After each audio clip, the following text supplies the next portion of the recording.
building muscle, making money, and building a nice career. When we achieve all of these, love automatically finds us. Absolutely wrong. In this video, I will explain by summarizing what I've researched, why these have zero effect on getting a new partner, why chasing love makes you lonelier, and how love is actually found. Let's say you have $100 million and let's say you still can't find a partner. It sounds strange, having that much money and not finding a partner would seem foolish. Actually, it wouldn't. You could figure this out by looking at rich business people or actors. But that's not our topic. The reason you can't find a partner is that you link the idea of partner to money. In fact, there is no connection between the two. Let me explain. To be able to find a partner, you dedicated yourself to making a lot of money and you earned huge sums. On the other hand, someone else set no goal of getting a partner, kept living their normal life, and found one. By the way, you can apply the money example to other areas like building muscle,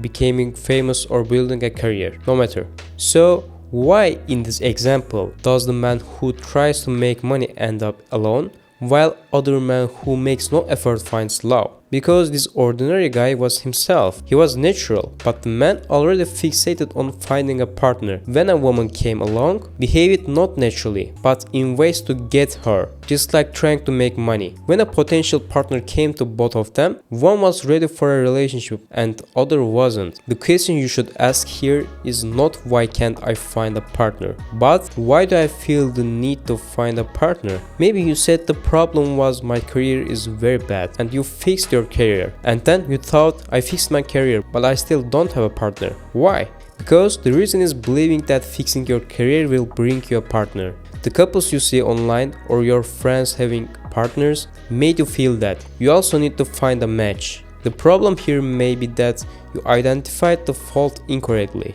Maybe the issue isn't how much money you make at all. Maybe it's an attachment style problem. Maybe it's a personality disorder you don't know about, or a weakness in your communication skills that you're unaware of. If you identify the problem correctly, you will solve it very successfully, just like managing to earn $100 million.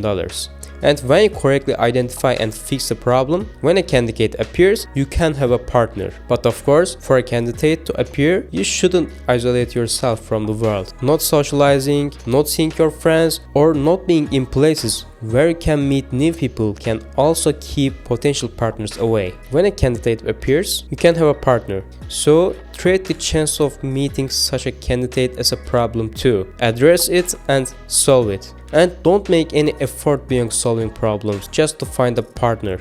Don't fall into thoughts, I must make the perfect move when I see a candidate, otherwise they won't look at me. If you tend to perform correctly, feel a constant need for closeness with a partner, play emotional games, you most likely have an anxious attachment style. Or if when someone gets close, you pull back and ask for space, and when they step back you still want that distance, or you can't fully trust someone and feel that if you trust them, they will betray you, you may have an avoidance style. I made a detailed video on this topic. If you have a problem, you can watch it to check. As another example, the problem might be seeing yourself as worthless based on your past experiences. You give yourself a low value, and when you start the relationship, you started with mask. This causes big problems later on. When the other person notices the mask, both hearts break and the relationship can fall apart because they love not the real you, but the mask you created. And when that mask disappears, that's when trouble begins. Therefore,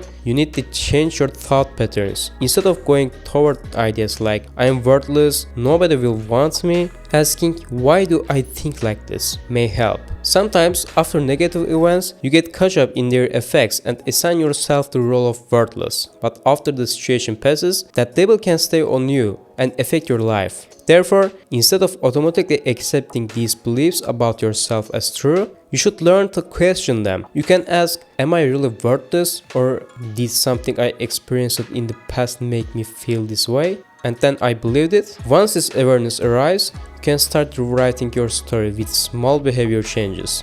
For example, doing one thing every day that makes you feel good, setting small goals and setting healthy boundaries with people will weaken the voice inside that says, I am worthless. Because the point is not actually changing yourself, but rebuilding your perspective on yourself. Then you won't need a mask. The person in front of you will meet the real you, and the relationship will rest on a firmer ground. Don't forget to subscribe.